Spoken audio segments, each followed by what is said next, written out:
You're listening to the Weekend Sport Podcast with Jason Pine from News Talk ZB.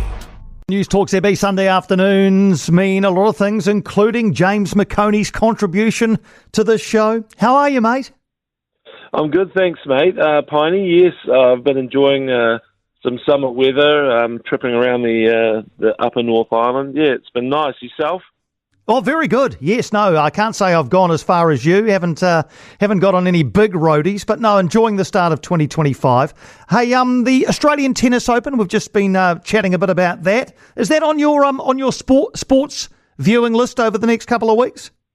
Absolutely. And for anyone else who's sort of been forced back to work quite early, it's always quite nice when the Australian Open rolls around because if you come home on Sky, you've got a bit of Aussie Open to keep you company into the wee hours. The five-setters over there finish sometimes at 2 a.m, even later.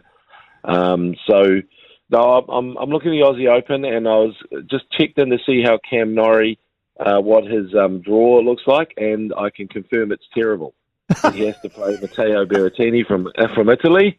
So, I consider him a Kiwi, right? He's from East Auckland. Come on, Cam. Yeah. Representing Great Britain now. But, yeah, it doesn't look good. I think that's as tough a draw as you can get for someone ranked as high as Cam.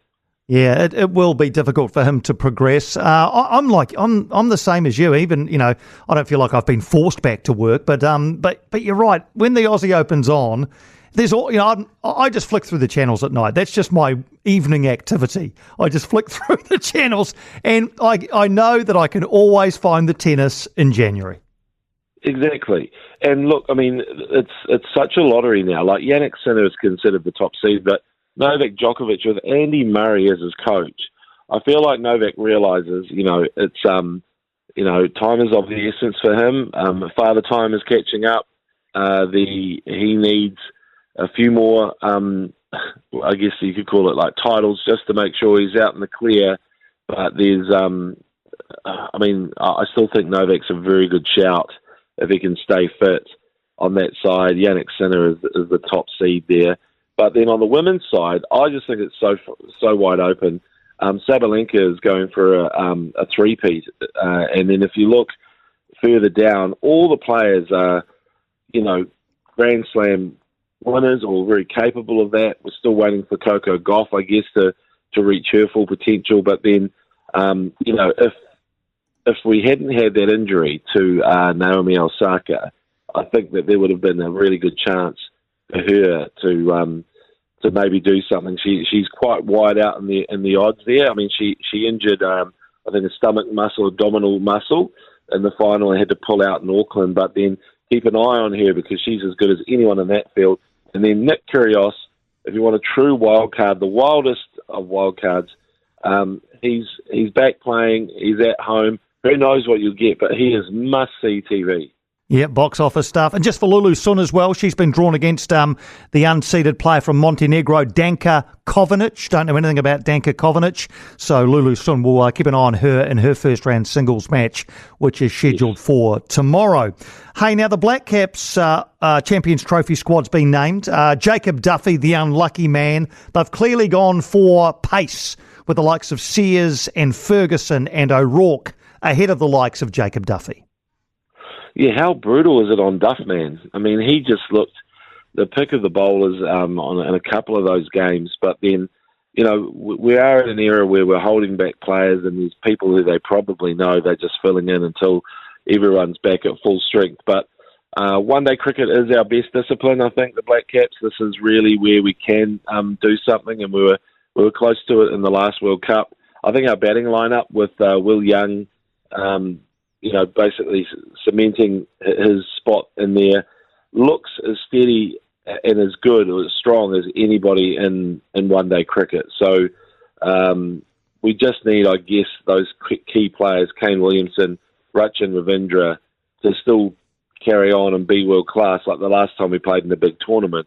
So Rachin, really interesting to see how he goes. I guess the one thing about this tournament, which is really sad, is that it's in Pakistan, but if India make the final will have to be played in Dubai because they are not playing any games in Pakistan because of security concerns. It's just so sad that it just has to be this it's a dark cloud over an event, and they'll play all their games in Dubai.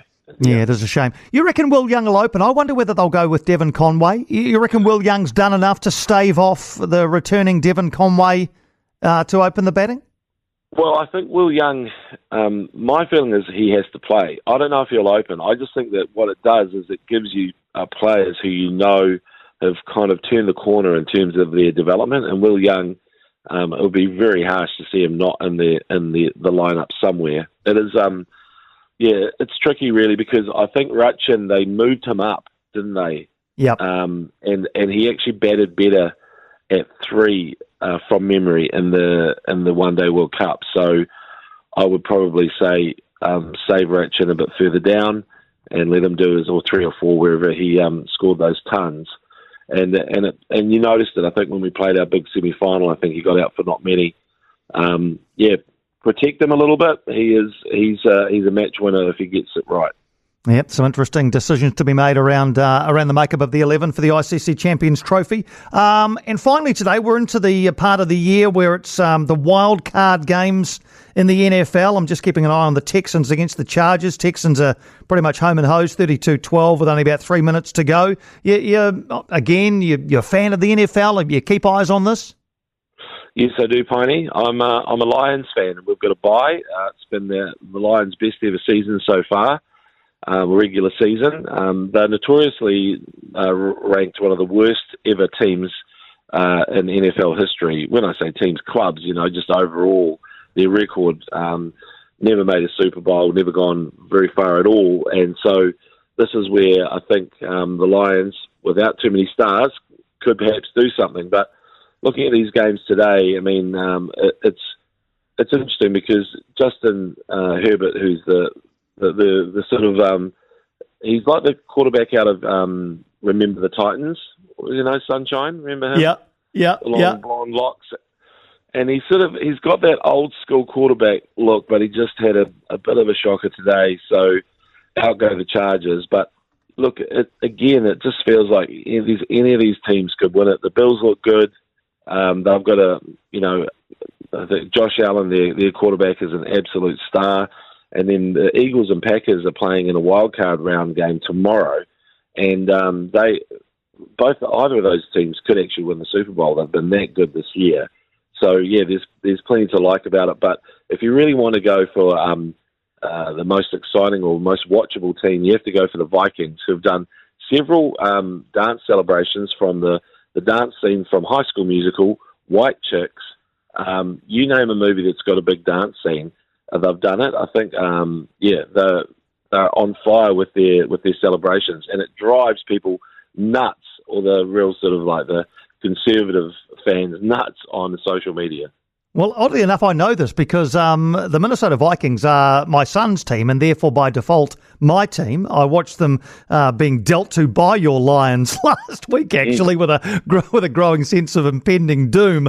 But I've enjoyed watching the Vikings. It is now the time of the year. These are basically knockout games, aren't they? So the Vikings, I think, on Tuesday afternoon have the LA Rams in Los Angeles. That'll be tough, but we'll look out for that one and their dance moves, and we will chat again with you around about the same time next Sunday if it fits your travel schedule. Yeah, I'll slot you in always, Piney. Don't you worry. Wherever I am, as long as I can get some reception, I'll find you. Brilliant stuff. We'll find you. Thanks, James. James McOnie. He's part of our Sundays here on News Talk ZB. Find him across your social media and as part of the Alternative Commentary Collective as well. For more from Weekend Sport with Jason Pine, listen live to News Talk ZB weekends from midday or follow the podcast on iHeartRadio.